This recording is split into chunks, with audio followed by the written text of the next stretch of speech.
sorry that folks on the internet didn't hear the beginning of your brilliant commentary, and we'll have to figure out how to make that up to you in the future.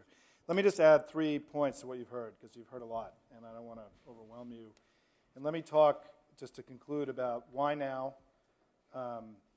Second is how to sort of rethink the repackaging of this a little bit, given today's circumstances. And third is what this really means for both political parties. So first, why now? I really do think, you hear some people say this can get kicked off to 2011. I really don't think it can, and I think there are 2 reasons why. First is that you're starting to see how the immigration debate and the unresolved issue of the undocumented is sort of bleeding into lots of other debates that are going on, healthcare being first and foremost among them, right? I think there's a strong argument to be made that if the goal for the country is to move to universal health insurance, then it would be smart to actually do immigration reform first prior to doing healthcare reform, because you now have this bizarre situation where the stated goal of the president is to cover everybody, and then he has to say, but I don't mean the undocumented, actually, as he said the other day in an interview, that they're not going to be covered. And I can't wait. Let's just say that we actually pass comprehensive and we actually cover everybody in America. We don't pass immigration reform. When an undocumented immigrant walks into a hospital for care, an emergency room for care, and the hospital says, but I thought all this was resolved, right? Don't we have universal health insurance reform in the United States? And the goal of reform, which is to make sure that everyone is covered, that there'll be an enormous hole or trapdoor in universal coverage for healthcare reform, which I think is something that is an example of how these sort of proxy wars over immigration will continue to bleed into other issues, particularly ones that have to do with coverage of any community of people. Second is the census is coming up next year. And the counting begins in April and goes through October, I think it is, right?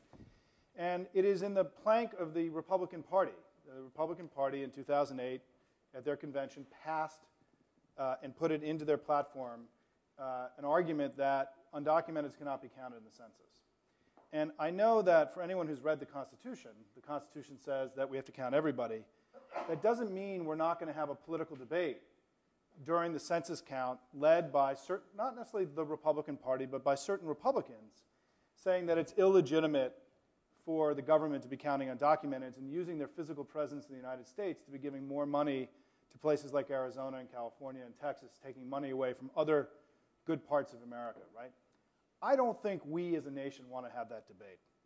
I think that is going to be one of the ugliest conversations that we'll have seen break out, perhaps since the Willie Horton conversation in 1988, one of the ugliest racial conversations break out. And I think I hope that as the reality of the census, and given how important it is, right, given how critical it is to reapportionment, to the allocation of resources fairly to the states, and how important this is as a governing tool, that this will become a greater pressure point on both parties to come together to solve this vexing national problem. Second is, I think we have to do a better job as advocates in making the case that immigration reform should be seen as an essential part of any economic recovery strategy for the country. And for 2 particular reasons. Ali mentioned one of them. First is that this is a revenue generator for states and for the federal government. It creates revenue. The CBO has done studies on this. It brings in more revenue to cash-strap state governments and the federal government. Second is, it does something that I think is really important for those of us in the center-left, which is it closes the trapdoor under the minimum wage. When the Democrats, one of the first things the Democrats did when they came into Congress in 2007 was to raise the minimum wage. The problem is we left 5% of the workforce outside of the protection of the minimum wage. 5% of the current American workforce is undocumented. 1 out of 20 workers is an astonishing figure, actually. And what it means is that those workers, if the premise of the minimum wage is by creating a floor for everybody, you relieve some of the downward pressure on wages at the low end. If there's a trap door, if 5% fall out underneath and can be paid less and can't join a union and can't be covered by American employment law, you've essentially undermined the entire theory of the minimum wage. And if Democrats are true to their argument that they want to raise the floor for everybody, then we have to close that trap door. And the only way to effectively close that trap door is to legalize the undocumented that are here. Third is just some observations about both the challenge for both political parties. For the Democrats, I mean, simply, they just have to keep their promise. I mean, I think that in Spanish and in English, and in every interview that Barack Obama, Harry Reid, and Nancy Pelosi have done since 2006, they've said, we're going to get this done, and we're going to get it done now. And I think now that the Democrats have the power to do it, it is really simply their obligation to follow through on the promise that they've made to the American people that they're going to get this done when they came to power. Second is for the Democrats, as Ali said, this helped lock in the gains that they've made with Latino voters, which has been so essential to their electoral victories in recent years. And I could show you a map, and perhaps next time we all get together I do this, I can show you a map for Barack Obama that if you look at the states that he won in 2008, he could lose in this next election North Carolina, Virginia, New Hampshire, Indiana, Iowa, Michigan, and Ohio, and still win the election by just keeping the 3 southwestern states and Florida, right? And what you're going to start to see from the Democrats at a national presidential level is an understanding that this Hispanic belt that's developed from Southern California, all the way through down to Florida is becoming the essential building block of a 21st century progressive and democratic majority. And that, that's going to become the firewall for Obama in the 2012 election, which is one of the reasons why this issue is so important to him. Because if you believe that the instability that's been brought about through the collapse of the car industry in the United States could make places like Michigan, Ohio, and Indiana harder for Democrats to win in 2012, the question is, where do you go back and make that up? How do you create an electoral strategy that accounts for potentially losing Ohio, Michigan, and Indiana? You do it by holding Latino voters. And if Barack can keep his numbers up in the high 60s, going to 2012, right, he's not going to be beaten by any Republican, I think, in this next election. The Hispanic vote becomes key to that. For the Republicans, and this is something I've been saying for years, it's time to sue for peace with the growing immigrant community in the United States, and frankly, all the non-white voters in the United States today. There has been much written about this. This has been sort of conventional wisdom now. You had a Republican leader say recently, we can't become a party of old, white, fat, balding men, right? Just sort of said in a more graphic way than anything I'd ever said over the years about this. But it pointed out this idea that they're on the Republican Party. This is not a question about getting it right on race. This is a question about being a modern political party in the 21st century and doing what's required to succeed in the emerging America of the 21st century and not fighting battles, not looking back nostalgically to an America that no longer exists.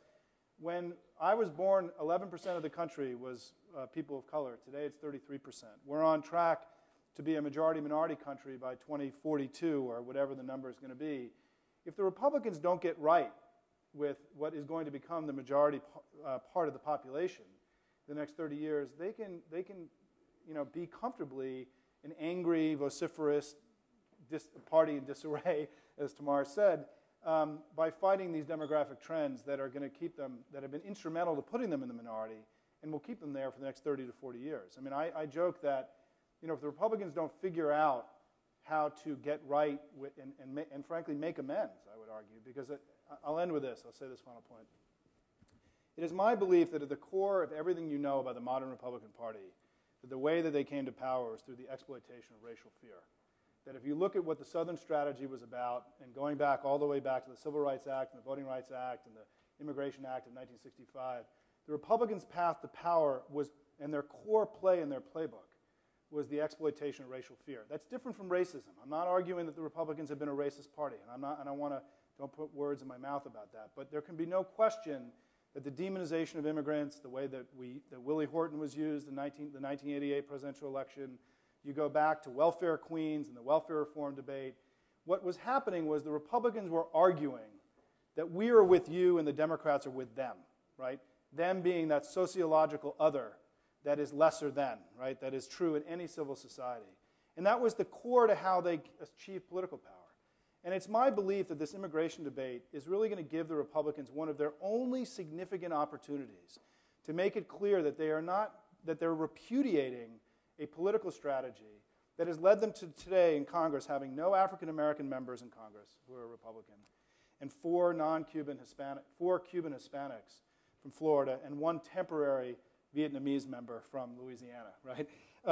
This is a party that is simply deeply out of touch, with the emerging demographics of 21st century America. And I think there's going to be no other greater symbolic opportunity for them to get back in with this emerging majority-minority culture that's emerging in the United States than the immigration debate over the next couple of years. And it's my hope, it's my profound hope, that led by John McCain and others, that you'll see the Republicans really trying to do everything they can, not to play politics with this issue, but to really authentically work with the Democrats, as many tried to do in 2006 and 2007, to fix the broken immigration system in the United States and really build a 21st century immigration system that serves the needs of our economy and is true to the core American values that we cherish so much. Thank you very much for being here, everybody, today. We're happy to take your questions, and thanks to my two colleagues very much.